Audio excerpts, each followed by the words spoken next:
I enjoyed writing ads. It was something funny about trying to distill a message down into 30 seconds or a minute, depending on the budget. You know what I mean? Trying to say something important. Kobe Bryant's name carries weight not only because of what he accomplished on the court, but also because of the stories told by those who went up against him, played alongside him, or simply witnessed the way he lived the game. These aren't just highlight reels or box scores. They are moments, snapshots of a relentless competitor whose legacy still feels larger than life.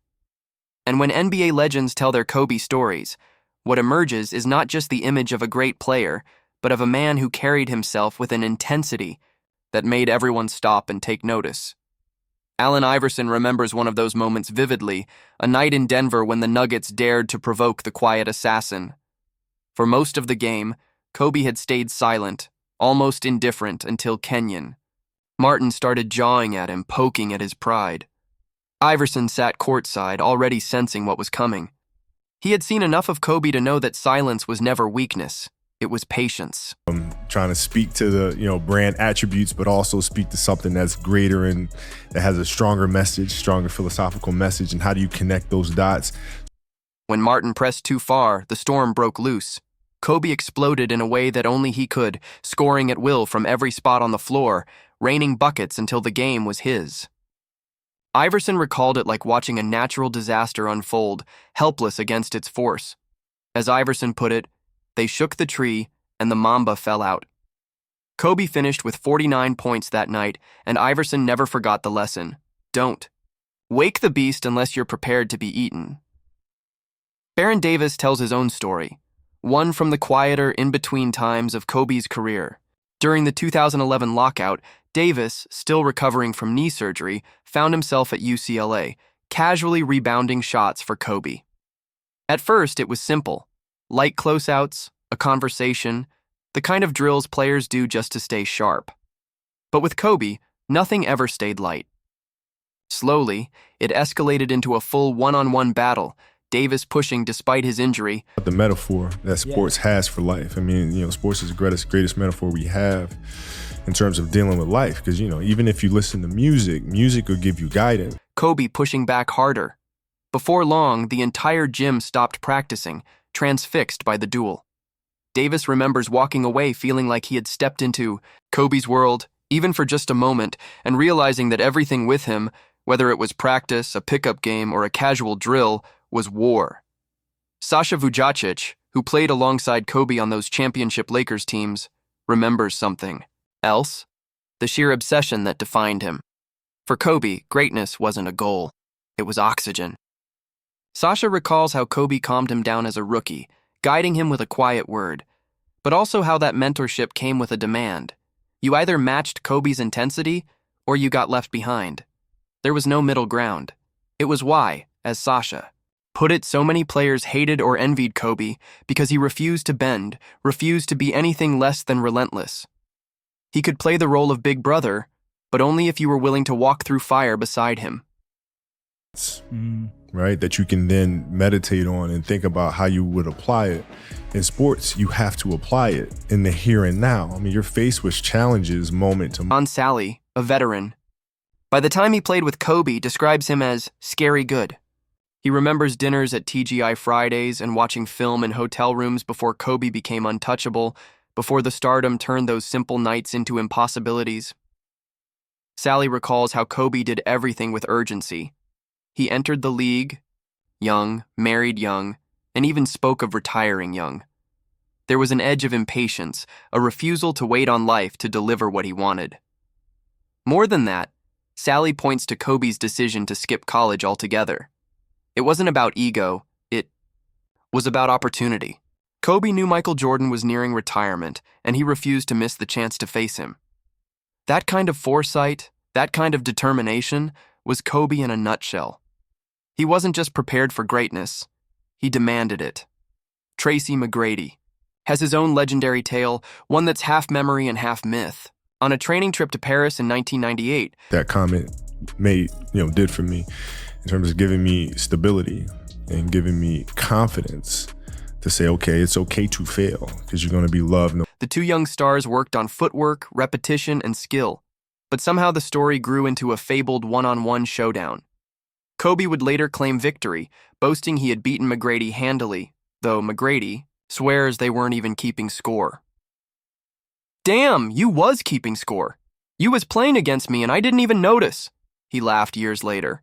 But that was Kobe, always keeping score, even when no one else realized the game had begun.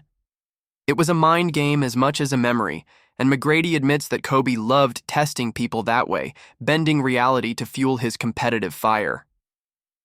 Michael Cooper, the former Defensive Player of the Year, remembers a pre-draft workout where Jerry West tasked him with testing the teenage Kobe. Cooper thought it would be routine. It wasn't. Even at 17, Kobe's strength shocked him, his footwork already polished, his fearlessness evident. Being an entrepreneur, that means having the confidence to go for it. And I've seen too many parents do the exact opposite. By the end of the session, Cooper was drenched in sweat, exhausted, humbled. And West, standing to the side, simply nodded. "That's our pick," he said. They knew they had found something extraordinary. Lou Williams recalls a different kind of story, one from Kobe's final years. After the infamous locker room drama between D'Angelo Russell and Nick Young, the Lakers held a team meeting to air it out. Emotions were raw, apologies were being exchanged, and progress was being made. Then Kobe walked in, cut straight through the tension, and said flatly, "Cut all this kumbaya shit. We got a game to play." That was Kobe. No patience for distractions. No time for drawn-out reconciliations. His only concern was winning, and everyone else had to fall in line. Paul Pierce remembers meeting Kobe for the first time after he was drafted. Emotions come and go. The important thing is to accept them all, to embrace them all, and then you can choose to do with them. Even as a teenager, Kobe carried himself with a maturity that struck Pierce immediately. At a party hosted by Magic Johnson, while others were mingling, Kobe stood off to the side, quiet and observant. When Pierce approached, Kobe told him simply to be careful. It wasn't bravado, it wasn't small talk. It was Kobe's way of signaling that his focus was elsewhere, already locked in on something bigger than the nightlife or the moment. Pierce walked away knowing this kid was different. Trevor Ariza, who helped Kobe secure another championship, remembers a game where Kobe played through a strained hamstring and still dropped 44 points. For Ariza, the difference between Kobe and someone like LeBron James came down to attitude. LeBron might care about being liked. Kobe didn't. He didn't care if his teammates hated him, if the world misunderstood him. All he cared about was the work, the game, and the result. Ariza knew firsthand how cold-blooded that could feel. It's not good to feel fear. I shouldn't be nervous in this situation. And it does nothing but grow. Versus stepping back and saying, yeah, I am nervous about this situation. Yeah, I am. But he also knew it was what made Kobe impossible to replicate. Even Kobe's toughness became legend. Lakers trainer Gary Vitti recalls popping Kobe's dislocated finger back into place. During a game, the pain was excruciating, enough that Kobe actually grimaced, a rarity for him. But within moments, before the trainer could even tape it, Kobe was back on the floor, running plays, acting as if nothing had happened. For Vitti, it was the perfect example of what set Kobe apart. He wasn't born with superhuman gifts.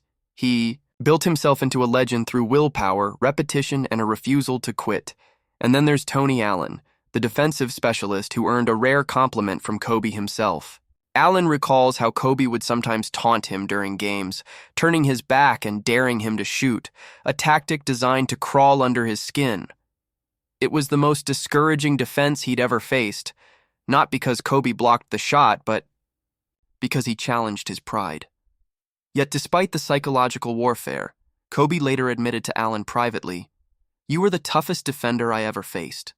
He even gave him a signed pair of sneakers as proof of respect. For Allen, who never exchanged words with Kobe on the court, that one moment was enough to validate an entire career. It happens. People are going to be embarrassed. You're going to be embarrassed because thousands of people, millions of people see you miss the shot. All right. And then what? People are going to talk bad about you. Okay. Right. And so you're looking at it and you go. These stories, stitched together, paint the portrait of Kobe.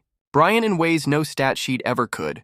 He was relentless. He was intimidating. He was unforgiving, but he was also inspiring, a mentor, and above all, a man who demanded that everyone rise to his standard. From Iverson's helpless awe to McGrady's contested memories, from Sasha's brotherhood to Lou Williams' blunt reminder, each tale echoes the same truth. Kobe didn't just play the game. He reshaped it, and he did so in a way that those who cross paths with him will never forget. And now, I want to hear from you. What's your favorite Kobe Bryant memory? Do you remember where you were during his greatest games? Or do you have a personal story about how his mentality inspired you in your own life?